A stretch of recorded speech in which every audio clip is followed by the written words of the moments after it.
Hello students, how are you? I think you are feeling better at your home and you are also fine and safe at your home. I am Nisha Bansal and I am science teacher and I can also teach maths. So today I am going to discuss the topic acids, base and salts with you. This is chemistry topic and this is for class 10th.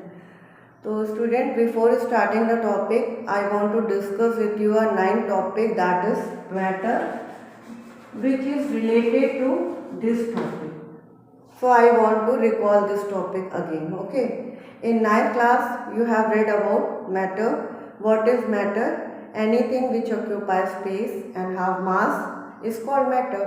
और इस world में जितनी भी चीज़ें हैं, सब में कोई ना कोई मास है और सब में कुछ ना कुछ जो है स्पेस घेरा जाता है सबके थ्रू, तो वो जो होते हैं वो मैटर होते हैं। ठीक है, अब हमने इसको पढ़ा था कि मैटर को दो पार्ट्स में डिवाइड किया जाता है फिजिकल प्रॉपर्टीज के अकॉर्डिंग।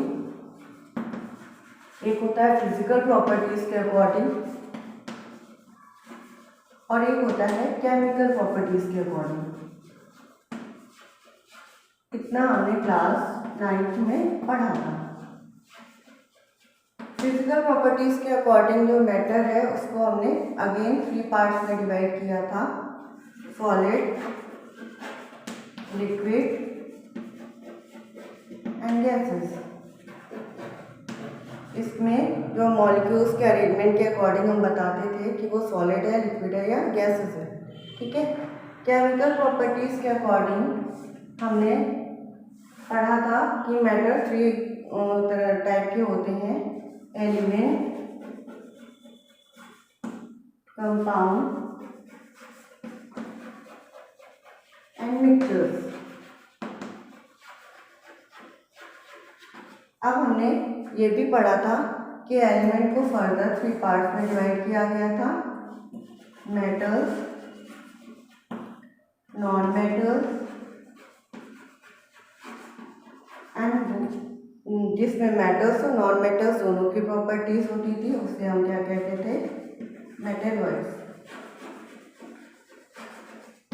मिक्सचर्स को हमने 2 पार्ट्स में डिवाइड किया था, होमोजेनस एंड हेटेरोजेनस।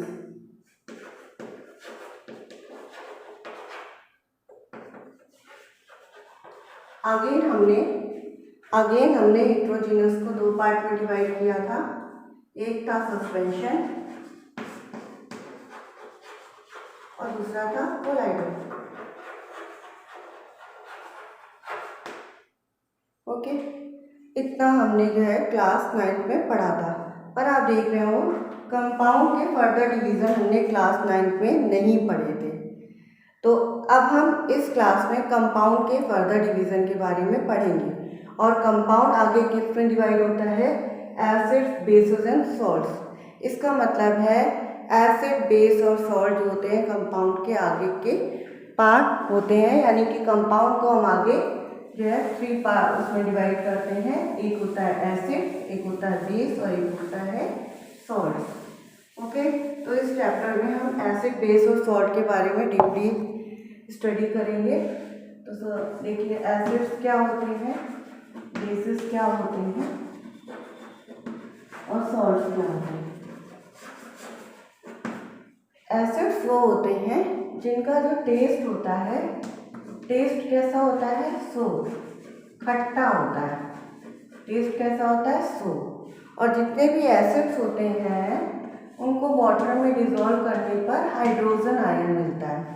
वाटर में डिज़ोल्व करने पर हाइड्रोजन आयन मिलता है। ठीक है, कोई भी एसिड्स है उनको जब हम वाटर में डिज़ोल्व करेंगे तो हमें हाइड्रोजन आयन मिलता है।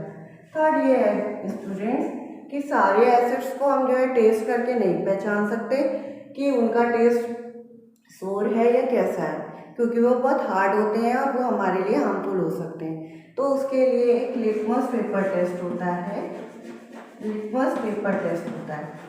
तो एसिड्स क्या करते हैं, ब्लू लिटमस को रेड में कन्वर्ट कर देते हैं। एसिड्स क्या करते हैं, ब्लू लिटमस को रेड में कन्वर्ट कर देते हैं। ठीक है, बेसिस क्या होते हैं, देखो बेसिस का जो टेस्ट होता है वो बिटर होता है, यानी कि कड़वा होता है, ठीक है। और दूसरा ये है कि ये हाइड्रोक्साइड आयन देते हैं, वाटर में डिसॉल्व करने पर हाइड्रोक्साइड आयन देते हैं। थर्ड ये है सोपी टू टच। सोपी टू टच मीन्स क्या है सोपी टू टच का, कि जैसे आपने साबुन टच करते हैं तो उसमें फिसलन जैसी होती है ना, स्लिपरी फीलिंग आती है, मतलब फिसल जाता है हाथ से बार बार। तो उसी तरह से बेसिस में जो होता है स्लिपरी फीलिंग होती है, वो हाथ में लेंगे तो थोड़ा सा टच करने में फिसलन जैसा हमें फीलिंग आएगी। फोर्थ होता है कि ये रेड लिटमस को ब्लू में कन्वर्ट कर देते हैं, ठीक है। अब सॉल्ट्स क्या होते हैं बच्चों? सॉल्ट्स क्या होता है, जब एसिड और बेस जो होते हैं वो आपस में रिएक्शन करते हैं, एसिड प्लस बेस जब रिएक्शन करते हैं तो हमारा सॉल्ट बनता है प्लस वाटर बनता है, और इसी रिएक्शन को हम न्यूट्रलाइजेशन रिएक्शन भी कहते हैं। न्यूट्रलाइजेशन रिएक्शन भी कहते हैं। इसकी डेफिनेशन बहुत पूछी जाती है कि व्हाट इज न्यूट्रलाइजेशन। तो जब एसिड और बेस आपस में रिएक्शन करते हैं तो उस रिएक्शन के बाद हमें प्रोडक्ट के रूप में सॉल्ट और वाटर मिलता है, तो इस रिएक्शन को हम क्या कहते हैं? न्यूट्रलाइजेशन रिएक्शन कहते हैं। न्यूट्रलाइजेशन रिएक्शन क्यों? क्योंकि एसिड और बेस दोनों एक दूसरे के जो है को न्यूट्रल कर देते हैं और क्या बना देते हैं? सॉल्ट। सॉल्ट जो होता है वो न्यूट्रल होता है, ठीक है।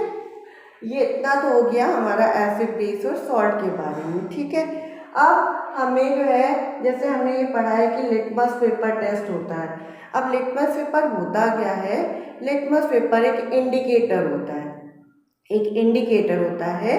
इंडिकेटर्स क्या होते हैं? जो हमें किसी चीज़ के बारे में इंफॉर्मेशन देते हैं या सूचना देते हैं। तो अब हम एसिड बेस और सॉल्ट की डीपली नॉलेज गेन करें तो उसके पहले हमें जो है इंडिकेटर्स के बारे में स्टडी करना पड़ेगा कि इंडिकेटर्स क्या होते हैं। एक्चुअली में इंडिकेटर्स को देखना है। तो बेटा इंडिकेटर्स क्या होते हैं देखिए।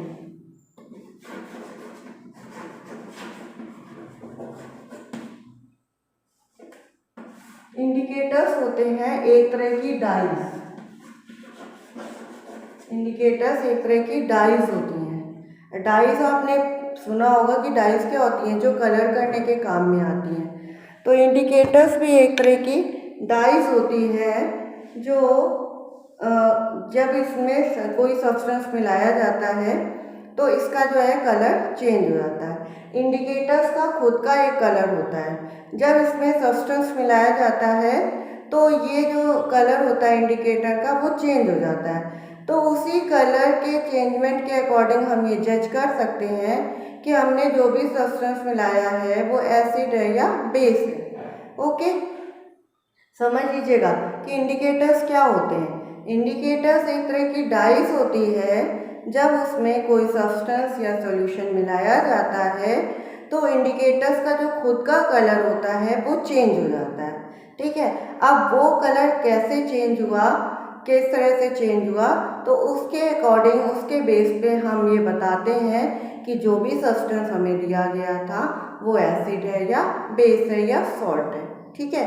अब हम ये बताएंगे अभी आपको कि इंडिकेटर्स जो होते हैं, कैसे इंडिकेटर्स का कलर चेंज करने पर हम पहचानते हैं कि एसिड बेस और सॉल्ट है। तो उसके पहले हमें जो है इंडिकेटर्स जो है के डिवीज़न के बारे में पढ़ना है कि इंडिकेटर्स भी बहुत टाइप के होते हैं। इंडिकेटर्स 3 टाइप्स के होते हैं। एक होता है नेचुरल इंडिकेटर्स, दूसरा होता है मैन मेड इंडिकेटर या जिसे हम आर्टिफिशियल इंडिकेटर्स भी बोल सकते हैं,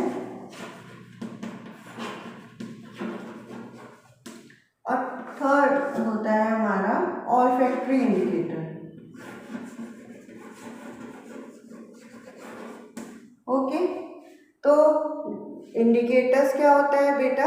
इंडिकेटर्स एक तरह की डाइज होती है जो हमें ये पता करने में हेल्प करती है कि जो भी सब्सटेंस हमारे पास है वो एसिड है, बेस है या सॉल्ट है। अब किस तरह से पता करने में हेल्प करती है कि हम उसमें वो सब्सटेंस जो भी हमें दिया गया है सब्सटेंस या सॉल्ट सॉल्यूशन उसमें डाल देंगे। अगर डाइस का कलर चेंज हो जाता है, अब वो आगे हम पढ़ेंगे कि किसके अकॉर्डिंग कलर चेंज होता है, बस अभी अपना इतना पढ़िए कि डाइस का कलर चेंज हो जाता है तो उसके कलर चेंजिंग के अकॉर्डिंग हम ये बता सकते हैं कि जो भी सब्सटेंस हमें दिया गया है वो एसिड है, बेस है या सॉल्ट है। ठीक है। नेचुरल इंडिकेटर्स क्या होते हैं? जो नेचर में पाए जाते हैं, जो हमें नेचर से मिलते हैं। मैन मेड इंडिकेटर्स क्या होते हैं?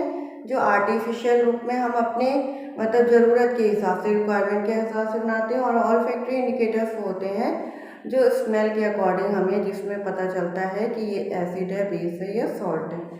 तो नेचुरल इंडिकेटर्स में हमारे पास बहुत सारे होते हैं, जैसे अभी मैंने बताया लिटमस पेपर। लिटमस पेपर जो होता है ये होता है। दूसरा होता है टर्मरिक, जो कि सबके घरों में होती है, हल्दी। और थर्ड होता है red cabbage extract. Red cabbage, पत्ता गोभी होती है लाल कलर की, उसका एक्सट्रैक्ट यानी कि उसके जूस से होता है, मिलता है। ठीक है। और मैन मेड इंडिकेटर्स जो होते हैं बच्चों, ये कई होते हैं लेकिन हमारे जो है उसमें दो ही हैं। एक है मिथाइल ऑरेंज और दूसरा है हमारा फिनाप्थलीन।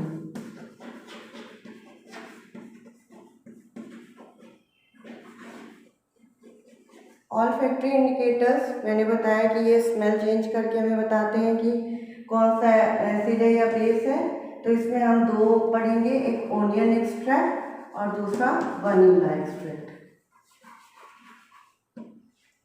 अब हम नेक्स्ट क्लास में ये जो है सारे इंडिकेटर्स के बारे में डीपली एक्सप्लेन करेंगे कि कौन से इंडिकेटर में क्या डालने पर क्या कलर चेंजिंग होती है और उसको हम कैसे पहचान सकते हैं कि वो जो सब्सटेंस हमें दिया गया है वो एसिड है, बेस है या सॉल्ट है। ओके, तब तक के लिए keep studying, keep on going study and have a nice day. Thank you.